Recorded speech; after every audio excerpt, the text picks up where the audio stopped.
O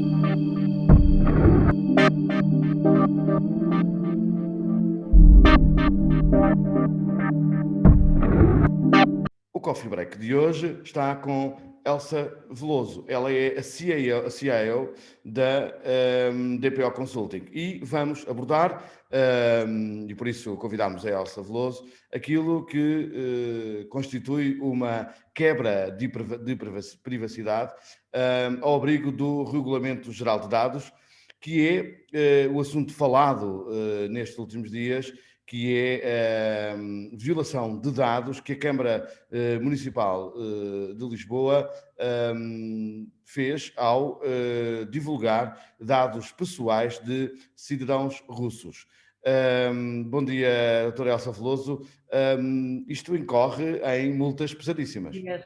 A acumulação de várias multas de 20 milhões de euros para a Câmara Municipal de Lisboa. Portanto, não estamos perante um mero pedido de desculpas, estamos perante uma situação grave de violação de dados, violação pela própria Câmara Municipal de Lisboa, em que sucessivamente não cumpriu os princípios do regulamento. Portanto, começa por não ter uma base legal para a transmissão de dados, portanto, o que é que acontece?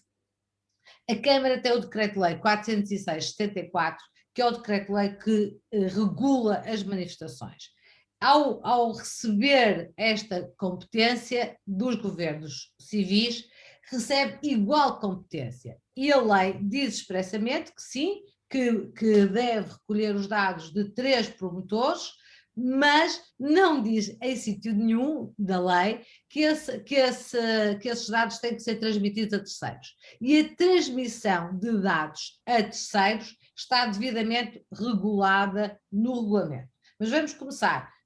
Não há uma base legal, portanto, há ilicitude. Enquanto nós não tivermos uma base legal para transmitir dados, estamos a transmiti-los de forma ilícita, porque é preciso ter uma base legal, primeiro.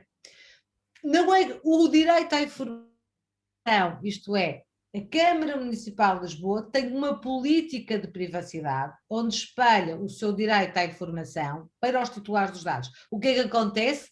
A Câmara Municipal de Lisboa diz taxativamente na sua política de privacidade publicada no seu site que não transmite dados a terceiros. Diz taxativamente. A não ser que obtenha consentimento prévio dos titulares dos dados. Ora, os titulares dos dados nunca deram consentimento prévio para esta transmissão. Portanto, há outra violação de dados, há outra violação legal, que é o não cumprimento nem das bases legais, nem terem o consentimento para transmissão a terceiros. Por outro lado, não respondem à verdade, não comunicam com verdade aos titulares dos dados quando dizem que os seus dados não são comunicados a terceiros. E isso a política de privacidade diz. Parece-me que também não cumprem o princípio da minimização de dados. Portanto, todos os dados deviam ser pedidos em número restrito e, eventualmente, numa comunicação, ser comunicado de forma restrita. Eles não podem, enquanto ativistas que combatem um determinado regime, ir comunicar ao regime o nome, a morada, a profissão, todos os dados possíveis e imaginários. Estamos a fazer um trabalho que não é o nosso, nós estamos a fazer uma violação de dados e estamos a não proteger a privacidade das pessoas que confiam no Estado português e na Câmara Municipal de Lisboa. Do outro lado, a Câmara Municipal de Lisboa tem uma obrigação legal de comunicar violações de dados à CNPD, coisa que também não fez. Portanto, a Câmara Municipal de Lisboa devia ter comunicado à CNPD que existiu uma violação de dados e quais as medidas que estava a tomar. Isto em janeiro, não em junho.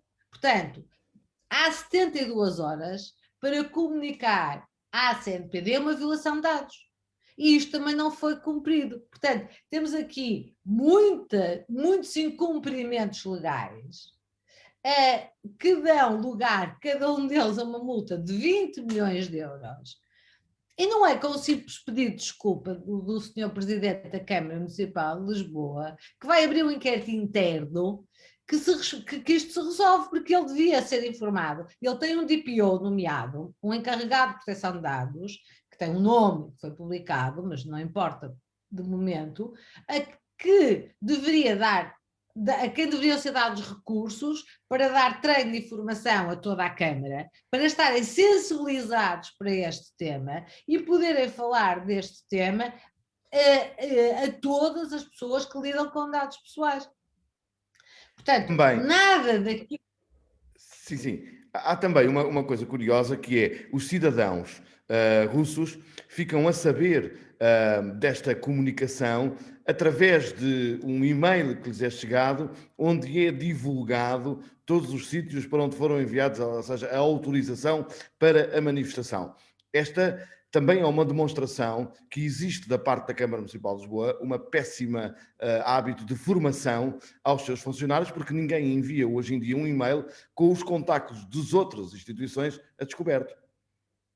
Claro, não pode ser, não é? Portanto, as comunicações deveriam ser feitas em BCC e não em CC.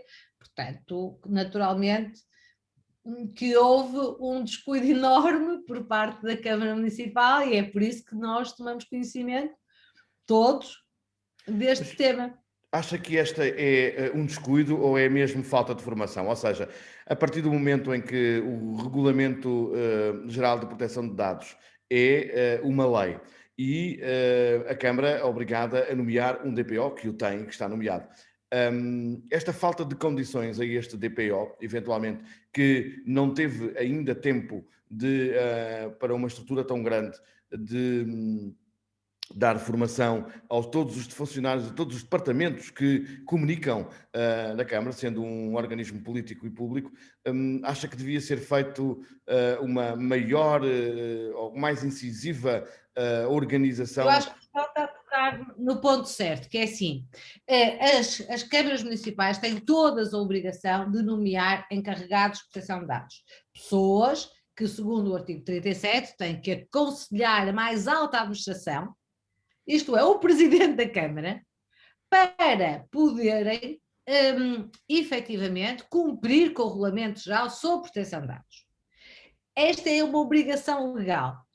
Agora, a Câmara, aparentemente, só cumpre formalmente o seu papel, porque em todo este processo não se ouviu falar o Dr. Fernando Medina sobre o seu encarregado de proteção de dados, sobre o aconselhamento que lhe terá pedido, sobre o aconselhamento que necessariamente teria que ter tido em caso de data breach, de violação de dados, e, portanto, há uma figura que nós, com todo o respeito do mundo, que não conhecemos o senhor, só sabemos o nome, com todo o respeito do mundo, não sabemos que competências é que tem, que formação é que tem, como é que foi nomeado, o que é que o senhor faz e se tem alguma hipótese ou não de falar com o senhor presidente, porque em todo este processo não se sabe quem é o senhor, nunca foi nomeado, e, portanto, temos aqui mais uma figura que, infelizmente, não é dado protagonismo, não é dada atenção e não é dado relevo dentro da organização. Portanto, é cumprida a lei do ponto de vista formal, em algumas coisas já se viu só, das outras partes, nem formalmente existe o cumprimento da obrigação legal e, portanto, estamos perante uma situação que é preciso chamar a atenção para a importância do encarregado de proteção de dados dentro das organizações. A E isto é Comissão, muito. a Comissão Nacional de Sim. Proteção de Dados anunciou que vai abrir processo, ou que já abriu um processo. Acha que terá consequências ao nível deste regulamento para a Câmara? Ou seja, neste conjunto de irregularidades, cada uma a 20 milhões, a Câmara será punida ou, à luz daquilo que temos vindo, como olham as instituições para para a regulamentação de dados, será mais uma coisa que não vai ter consequências? Eu espero que a Comissão Nacional de Proteção de Dados seja célere, de um lado, e que tenha aqui um castigo exemplar. estão em causa direitos humanos, estão em causa violações gravíssimas que põem em risco a vida de pessoas, não só em Portugal, mas fora de Portugal, e portanto estamos perante um caso gravíssimo de direitos humanos, em que esta violação de dados, a revelação destes nomes, podem ter consequências efetivas na vida e na integridade física das pessoas, e não há risco mais elevado, e portanto eu julgo que a CNPD terá de agir em conformidade, e temos toda a expectativa que a CNPD dê um sinal, mais uma vez um sinal positivo da sua existência, da sua preocupação e da sua celeridade, não é, no processo. Esperemos. Professora, muito obrigado por nos ajudar a interpretar, à luz do Nada. RGPD, esta situação, que é de facto um exemplo, ou seja, para que as empresas, neste caso foi a Câmara Municipal de Lisboa, mas as empresas estão todos os dias ou seja, não estão livres de que lhes possa acontecer uma situação, e por isso aqui o que queríamos realçar é que é importante que o DPO nomeado a cada empresa tenha a responsabilidade e as condições de criar em cada departamento que lida com dados a formação adequada para que este tipo de situações não voltem mais a acontecer. Obrigada, João. Foi um gosto falar consigo.